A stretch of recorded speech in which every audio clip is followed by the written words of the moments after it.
Hola, buenos días, ¿cómo están? Hoy estamos por empezar la lección número 4. ¿Cómo van con los exámenes y las lecciones anteriores? Como siempre te digo, no dudes en mandarme un mensaje. Gracias a Dios porque ustedes están devolviendo sus exámenes, porque consultan, porque también estamos aprendiendo juntos la palabra del Señor, porque siempre, cada vez que uno también prepara los exámenes, recuerda, refuerza, y también la palabra nos va hablando a cada uno en su propia vida. Amén. Por eso yo te sigo animando a que este esfuerzo para poder estudiar, para poder profundizar, no va a ser en vano, sino que va a traer crecimiento en tu vida, crecimiento en tu vida espiritual, y para que vos puedas también ser fortalecido y animado en todo este tiempo que estamos pasando. Amén. Saben que queremos empezar esta lección, y si recordás, en la lección número 3 terminamos viendo los jueces. ¿Recuerdan, no? Que siempre había el pueblo de Israel caía en pecado y en clamor. Siempre Dios y su misericordia, que es grande, que es infinita, que es inmensa, levantaba a un juez para que los libertara de esa opresión. Pero el pueblo de Israel volvía a caer, y así sucesivamente, hasta que está el último de los jueces, es Samuel, ¿no? Y en el día de hoy vamos a ver la historia de dos personajes muy importantes en la palabra del Señor. Y ahí tenemos a Saúl y a David, ¿sí? Si vemos en el estudio, en el 1 Samuel 8, del 1 al 5, dice: aconteció que habiendo Samuel envejecido, puso a sus hijos por jueces sobre Israel. Y el nombre de su hijo primogénito fue Joel, y el nombre del segundo Abías, y eran jueces en Berseba. Pero no anduvieron los hijos por los caminos de su padre. Antes se volvieron tras la avaricia, dejándose sobornar y permitiendo el derecho. Entonces todos los ancianos de Israel se juntaron y vinieron a Ramá para ver a Samuel, y le dijeron: he aquí tú has envejecido y tus hijos no andan en tus caminos.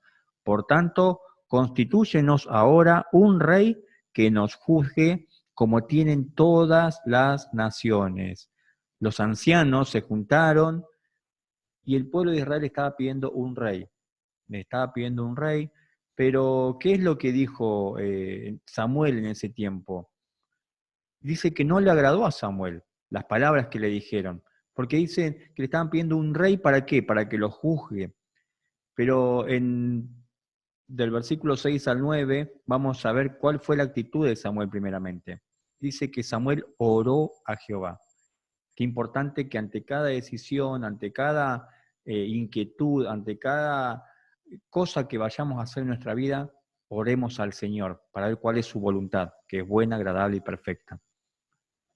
Y dijo Jehová a Samuel: oye la voz del pueblo en todo lo que te digan, porque no te han desechado a ti, sino a mí han desechado, para que no reines sobre ellos, conforme a todas las obras que han hecho desde el día que los saqué de Egipto hasta hoy, dejándome a mí y sirviendo a dioses ajenos.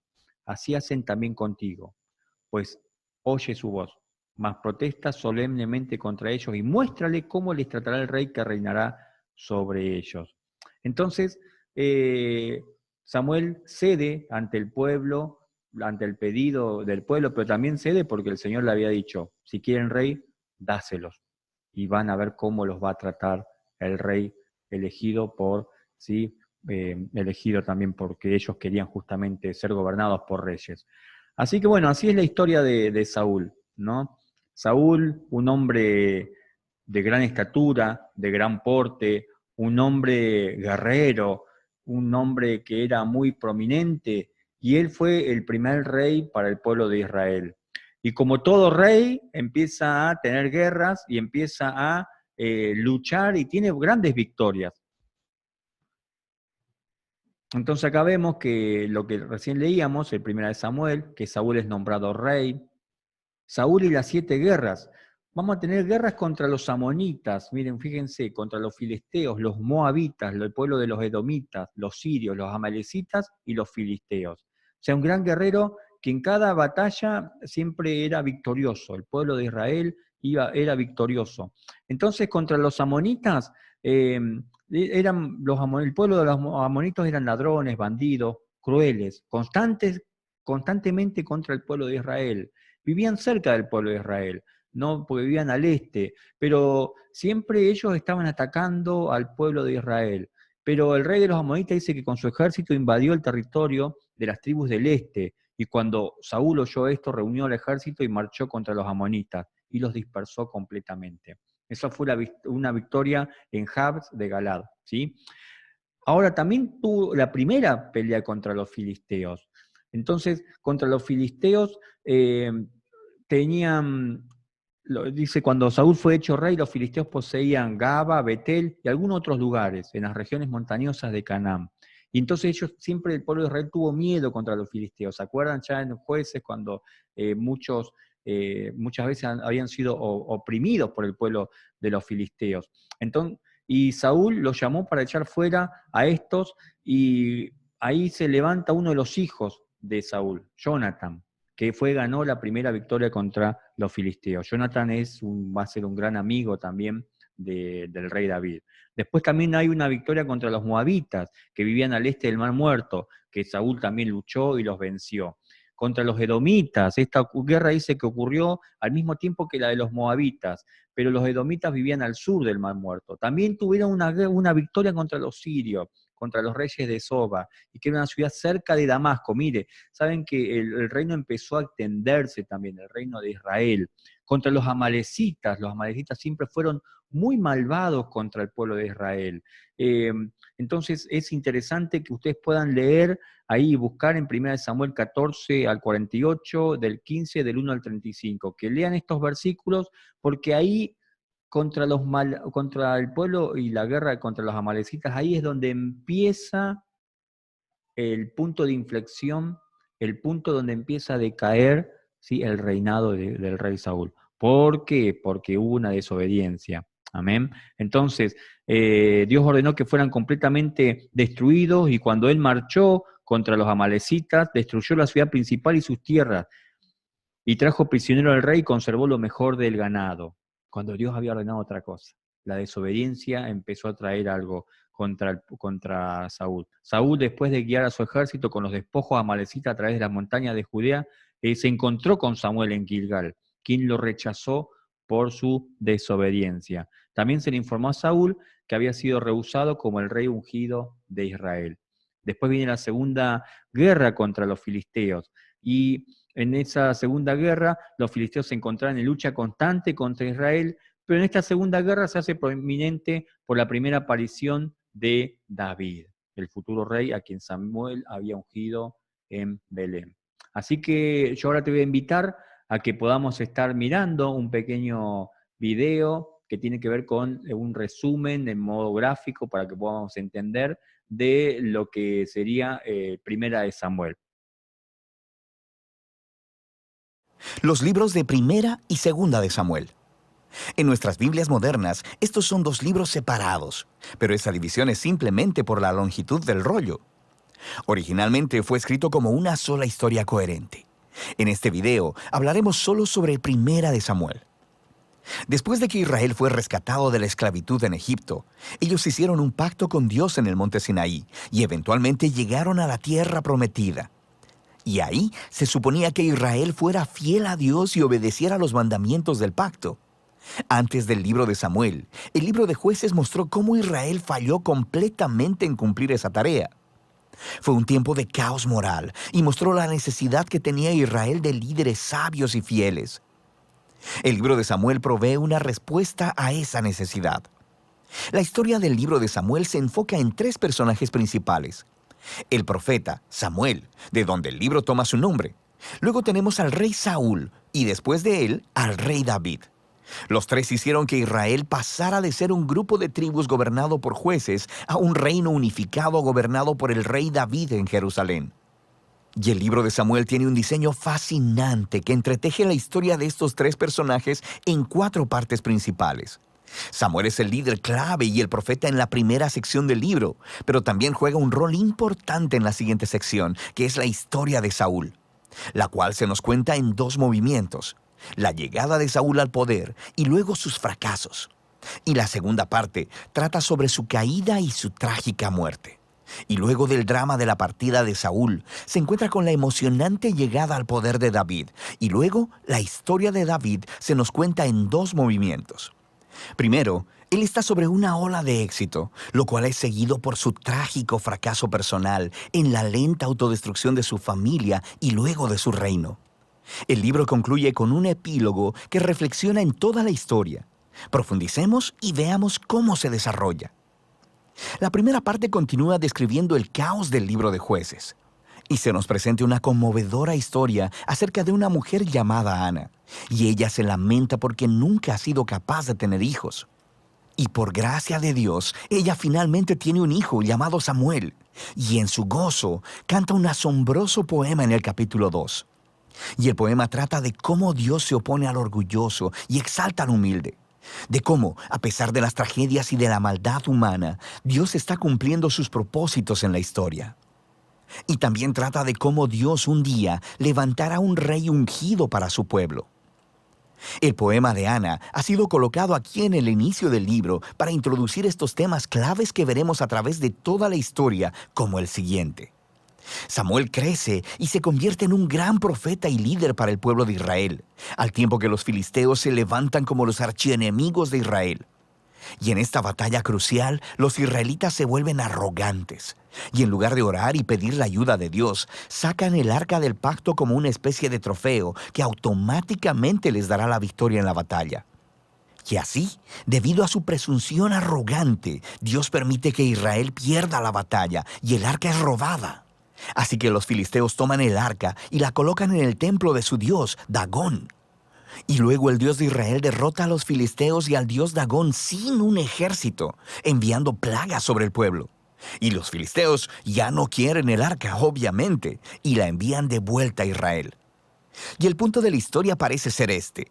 Dios no es el trofeo de Israel, y Él se opone al orgullo entre los filisteos, pero también entre su propio pueblo. Y así, Israel necesita permanecer humilde y obediente si quiere experimentar la bendición del pacto de Dios, lo que nos lleva a la siguiente sección principal. Los israelitas vienen con Samuel y le dicen: «Oye, queremos un rey como todas las demás naciones. Ve y búscanos uno». Y Samuel, un poco molesto, va y consulta con Dios, y Dios le dice: «Sí, sus motivos son malos, pero si quieren un rey, dáselos». Y así se nos presenta Saúl. Saúl es un personaje trágico porque empieza siendo muy prometedor. Es alto y bien parecido. Es el candidato perfecto para ser rey. Pero tiene fallas de carácter profundas. Es deshonesto, le falta integridad y parece incapaz de reconocer sus propios errores. Y estas fallas se convierten en su perdición. Él gana algunas batallas al principio, pero sus fallas son tan profundas que eventualmente se descalifica a sí mismo por desobedecer descaradamente los mandamientos de Dios. Así que el anciano Samuel confronta a Saúl y a Israel. Él le había advertido al pueblo de que solo serían beneficiados por un rey que fuera humilde y fiel a Dios. De otro modo, los reyes de Israel traerían la ruina. Así que le informa a Saúl que Dios levantará un nuevo rey para reemplazarlo. Y así comienza la caída de Saúl. Al mismo tiempo, Dios está trabajando detrás de escena para levantar a ese nuevo rey. Es un insignificante pastor joven llamado David. Es el candidato menos probable para ser rey. Pero la famosa historia de David y Goliat muestra que Dios no eligió a David por la posición de su familia, sino simplemente por su confianza radical y humilde en el Dios de Israel. De manera que esta historia encarna todos los temas del poema de Ana. Los orgullosos Saúl y Goliat son humillados, mientras que el humilde David es enaltecido. De aquí vemos a Saúl descender lentamente a la locura, mientras David llega al poder. David comienza a trabajar para Saúl como general, y está ganando todas las batallas, y también está ganando toda la fama. Y Saúl se pone celoso y empieza a perseguir a David, hostigándolo y tratando de asesinarlo. David no ha hecho nada malo, así que David simplemente huye y espera en el desierto. Y aquí vemos el verdadero carácter de David. Él tiene muchas oportunidades de matar a Saúl, pero no lo hace. Él simplemente confía que a pesar de la maldad de Saúl, Dios levantará un nuevo rey para su pueblo. Lo que también es interesante es que muchos de los poemas de David que encuentras en el libro de Salmos están ligados a este momento de su vida y todos expresan la misma actitud de confianza. Y así que esta sección del libro termina con la espantosa muerte de Saúl después de perder una batalla con los filisteos. Primera de Samuel cuenta algunas de las historias más detalladas y bien narradas que encontrarás en la Biblia. Y los personajes Saúl y David son presentados de manera muy realista. Y el autor los está exponiendo como estudios de carácter para que puedas encontrarte a ti mismo en ellos. Así que en la historia de Saúl vemos una advertencia. Es crucial que reflexionemos en nuestras propias fallas de carácter y cómo nos dañan a nosotros y a los que nos rodean. Y con la ayuda de Dios necesitamos humillarnos a nosotros mismos y lidiar con nuestro lado oscuro para que la historia de Saúl no se convierta en la nuestra. David, por otro lado, se nos presenta como ejemplo de paciencia y confianza del tiempo de Dios en nuestras vidas. Él está huyendo en el desierto, siendo perseguido por Saúl. David tenía muchos motivos para pensar que Dios lo había abandonado, pero eso no es lo que él piensa. Así que la historia de David nos motiva a confiar en que, a pesar de la maldad humana, Dios está cumpliendo sus propósitos, oponerse al orgulloso y exaltar al humilde. Y de eso se trata Primera de Samuel. Qué interesante, qué gráfico que nos relata, ¿sí? En forma visual para que podamos entender cómo se divide Primera de Samuel y cómo fueron sucediendo cada uno de los sucesos y de los relatos con respecto a la vida de Saúl y a la vida de David. Ahora vamos a empezar a ver un poco resumidamente David, uno de los personajes, la verdad que con más detalle también se hace de la historia de su vida, porque desde pequeño, un joven pastor, que no era tenido en cuenta cuando Samuel va a buscar al heredero, al futuro rey, y el papá de David le presenta a los hijos y él estaba pastoreando ahí, ¿sí? No era tenido en cuenta porque no era un hombre guerrero, no era grandote, pero sin embargo el Señor había puesto sus ojos en David. Amén. Y fue usado muy tremendamente para todas las cosas que el Señor le había propuesto. Pero no le fue sencillo, como seguramente no te es sencilla la vida para vos. Pero sin embargo, en todas esas cosas el Señor siempre estuvo al lado de él, con sus errores, con sus virtudes, pero el Señor siempre lo respaldó. Entonces, cuando David empieza, ya es ungido y empieza a tener prominencia, si empieza a tener victorias, empiezan a hacer un celo. ¿Por parte de quién? Por parte de Saúl. Ese celo se traduce en una persecución, con ganas de matarlo, con ganas de herirlo, de dañarlo. Entonces David en muchas oportunidades tuvo que escapar, tuvo que esconderse, pero de todas ellas siempre salió fortalecido. Desiertos que tuvo que estar pasando David para forjar su carácter, para sacar lo mejor de sí. Incluso en muchas oportunidades David tuvo en sus manos poder matar a quien lo estaba persiguiendo, a Saúl, pero él jamás se atrevió a tocar a un ungido por Dios, porque a pesar de las cosas que Saúl hacía, a pesar del corazón, a pesar de la persecución, del celo, de esas cosas, Saúl era un ungido de Dios. Así que esto es una gran enseñanza para cada uno de nosotros del cuidado que debemos tener por aquellos hijos de Dios. Amén, porque todos los que están en su voluntad somos hijos de Dios, con nuestros errores, defectos, virtudes, pero hay de quien toca a un siervo del Señor. Amén. Entonces David fue y entendió qué importante que era ser obediente, obediente en todo. Amén. En toda la palabra para el Señor. Y David la verdad que hace grandes cosas interesantes en todo lo que es la historia de David, porque él reinó sobre Judá, pero trae también la unificación de Palestina, ¿sí? Bajo el reinado de David se extiende todo el territorio de Israel. Cuando él empieza a reinar, Israel tenía solamente 10.000 kilómetros cuadrados. Y cuando él termina, ¿sí?, su reinado, cuando él fallece, tenía 100.000 kilómetros cuadrados. O sea, había engrandecido el reino en 10 veces. ¿A través de qué? A través de las victorias, a través de ir conquistando el territorio. Por eso que cuando vemos que él reinó sobre Judá, Después de la muerte de Saúl, David fue a Hebrón y allí fue hecho rey de Judá. Y Saúl tenía un hijo, Isboset, quien con un general de Saúl reinó sobre gran parte de la tierra. Hubo muchas batallas entre David y Abner e Isbosef. Fueron finalmente asesinados sin consentimiento y sin aprobación de David. 7 años después de haber sido hecho rey sobre Judá, David fue aceptado como rey de las 12 tribus. También trae una unificación con Palestina, ¿sí? David solamente reinaba sobre las regiones montañosas, pero a través de las batallas, a través de las victorias, él fue unificando, ¿sí? A través de la gracia que Dios había puesto también sobre él y a través de haber sido escogido para reinar sobre el pueblo de Israel, él trajo una unificación. Pero también hubo distintas guerras, ¿sí? Tuvo la guerra de Moab en 2 de Samuel, donde derrotó también a los moabitas, ¿sí? La guerra contra la tribu el rey de Sobá, que en este tiempo era el estado más grande que estaba entre Damasco y el Éufrates. La guerra contra Damasco, o sea, en Damasco, perdón, donde estaban los sirios, y así sucesivamente tuvo distintas guerras y en todas también fue ganando. Pero la vida de David no fue sencilla. Él desde que empezó a tener prominencia, David siempre pasó por distintas pruebas. Él fue hecho, fue enaltecido, digamos que fue exaltado, fue cuando se enfrenta con Goliat. Ese fue un hecho importante en la vida, porque ahí es donde despega como un rey, ahí despega como un guerrero, como un valiente.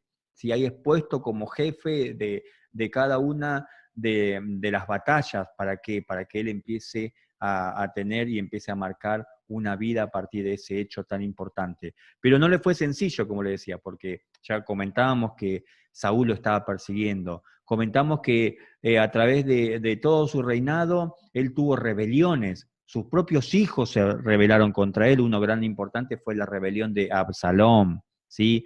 Entonces, en 2 Samuel 15, versículos 15 al 18, podés leer ahí tranquilamente lo que se produce, cómo gana el corazón Absalón de la gente del pueblo, lo que hizo David, un consejero, Aitofel, perdón. Entonces vos leés ahí tranquilamente esos versículos y lamentablemente vas a ver con toda rebelión contra un ungido, contra un siervo del Señor, cuáles son las consecuencias también, que es cómo fue la muerte de Absalón. También se revela Seba, que era de la tribu de Benjamín, porque era un hombre ambicioso y también fue derrotado por Joab y su ejército. Dice que el relato bíblico menciona que una mujer de la ciudad donde Seba se había ocultado tiró su cabeza sobre el muro. Y también fíjense, miren, David en un cierto momento empieza a censar a la gente, empieza a contar cuáles son las cosas que disponía de su ejército, el armamento bélico que él tenía. Y ahí el Señor, Jehová, manda una plaga. Porque dice, David, tentado por Satanás, ordenó a Joab contar a Israel, hacer un censo, ¿sí? ¿Por qué esto ¿por qué le manda plaga? Porque no estaba confiando en el Señor, sino que estaba confiando en el ejército, en lo que él veía. Entonces eso trae algo, como un castigo, digamos, por parte de Jehová, ¿no? Hasta que David se arrepiente y ofrece sacrificios en la tierra de Arauna, Jebuseo. ¿Sí? Vamos a ver ahora un video que nos va a relatar la 2 de Samuel, ¿sí? Todo lo que tiene que ver también con David. El libro de 2 de Samuel. Mire el video de 1 de Samuel, donde presentamos a los 3 personajes principales del libro: Samuel, Saúl y David. Y también el diseño literario del libro, que primero presentó a Samuel y luego trazó el ascenso y la caída del rey Saúl en contraste con el ascenso del rey David. 2 de Samuel nos cuenta la historia de David como rey de Israel, y en 2 movimientos. Hay una temporada de éxito y bendición, seguido de un gran fracaso moral y sus tristes consecuencias. Y luego, el libro termina con una bella conclusión que reflexiona en lo bueno y lo malo en la vida de David, generando la esperanza de un futuro rey que vendrá de su linaje. Así que 2 de Samuel continúa después de la muerte de Saúl, y David sorprende a todos componiendo un largo poema en donde lamenta la muerte del mismo hombre que intentó asesinarlo. Una vez más, el autor está presentando la humildad y la compasión de David. Él es un hombre que lamenta la muerte de incluso sus propios enemigos. Después de esto, David experimenta una temporada de éxito y bendición de Dios. Todas las tribus de Israel vienen delante de David y le piden que unifique todas las tribus como su rey. Así que lo primero que David hace como rey es ir a la ciudad de Jerusalén y conquistarla, y la establece como la ciudad capital de Israel, y le pone el nombre de Sión. Y a partir de ahí, David continúa y gana muchas batallas y expande el territorio de Israel. Ahora, después de hacer a Jerusalén la capital política de Israel, también quiere convertirla en la capital religiosa. Así que hace que el arca del pacto sea trasladada a la ciudad. Y luego, en 2 de Samuel 7, él le dice a Dios que como Israel ya tiene un hogar permanente, él piensa que la presencia de Dios también debería tener una casa permanente. Así que pregunta si puede construir un templo para el Dios de Israel. Pero Dios le dice a David, gracias por pensarlo, pero más bien yo te construiré una casa, una dinastía. Ahora, 2 de Samuel 7 es un capítulo clave para entender la narrativa de toda la Biblia.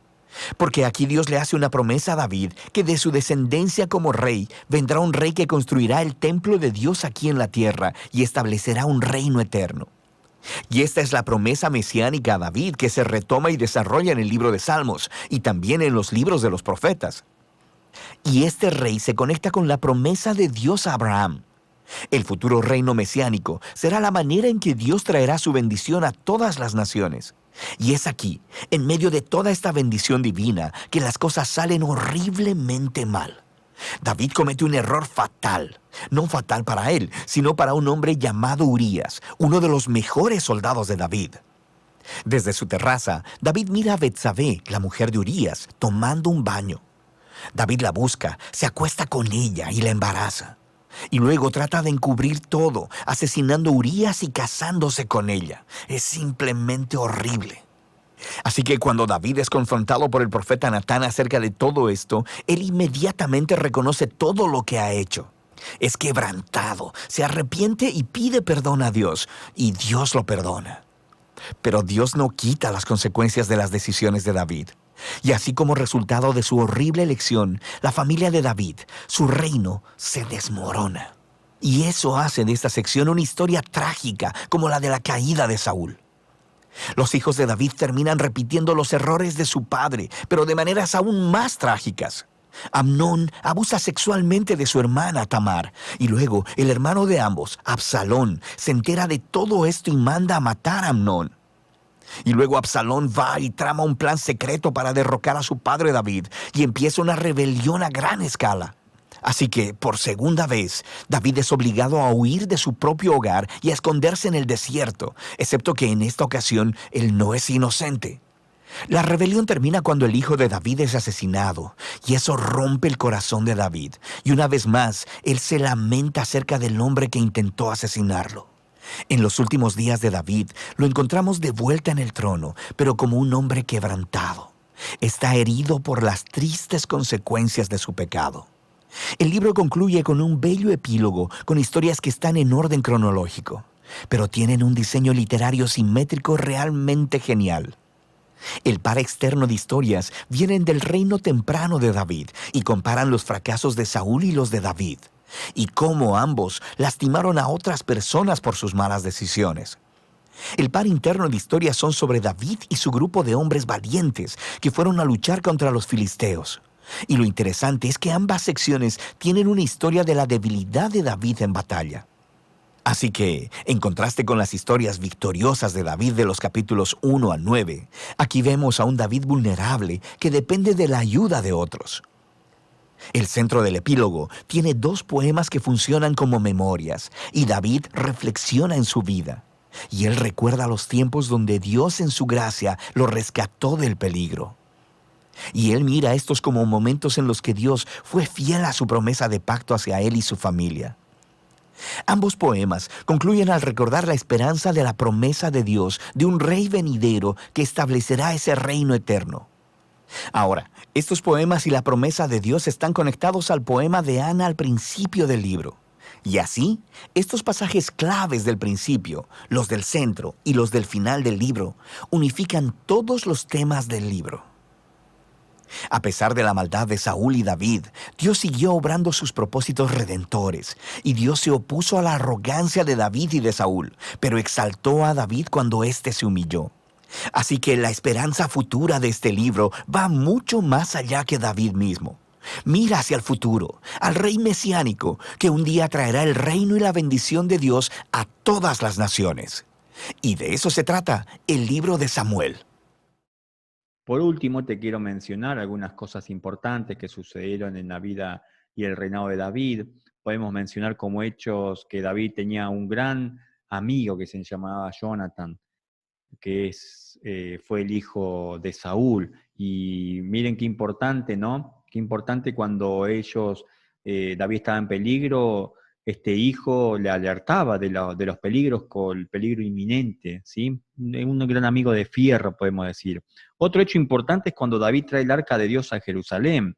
Nos podemos recordar que los filisteos se hacen del arca, ¿no? Lo tienen ellos, pero cuando lo recuperan, hay interesante leer cómo lo iban llevando, cómo iban devolviendo el arca al pueblo de Israel, a Jerusalén. Y ahí es donde lo llevaban en ganado y se cae, y Usa quiere sostener y cae fulminado, porque no era la forma que Dios había establecido. Por eso debemos ser obedientes en todo lo que Dios nos manda, y no hacerlo a nuestra manera, sino hacerlo a la manera del Señor. Y como ellos tuvieron miedo, el arca dice que fue dejada en casa de Obed-Edom por 3 meses. Fue tremendo, tremendo cómo Dios bendijo la casa de Obed-Edom, ¿no? Entonces, cuando David supo esto,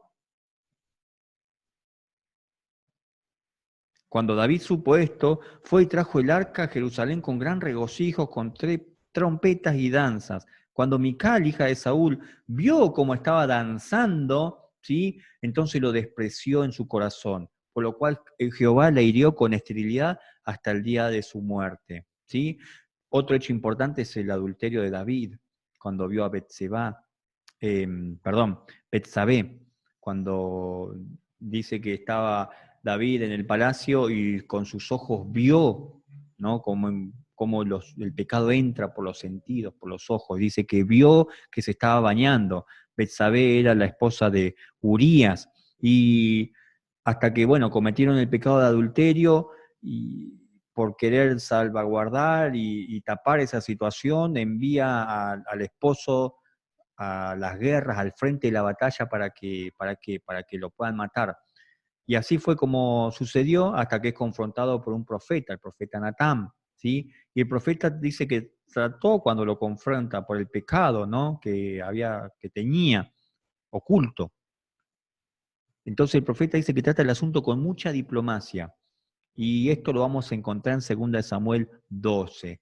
Y el primer hijo que Betsabé dio a luz murió, ¿no? Y después tuvo otros hijos, entre ellos Salomón, ¿no? Salomón, que vamos a entender que es el hijo que va a heredar el reino. Un hombre con mucha sabiduría, y lo vamos a leer en la próxima lección. Y la muerte de David, ¿sí? David fue un gran salmista, todos los salmos, un gran cantor, a tal punto que él con su instrumento calmaba aquellos espíritus que atormentaban a las personas, ¿sí? Entonces David fue un gran guerrero, un gran luchador, y siempre me queda, y es la palabra última que te quiero compartir, porque dice que él tenía un corazón conforme a Dios. Y eso es lo que nosotros debemos anhelar y rescatar, un corazón que agrade al Señor. Amén. Así que bueno, hermanos, les dejo esta pequeña lección que tiene que ver con Saúl, la vida de Saúl, la vida de David, y te animo a que sigas estudiando y aprendiendo la palabra del Señor. Que Dios te bendiga.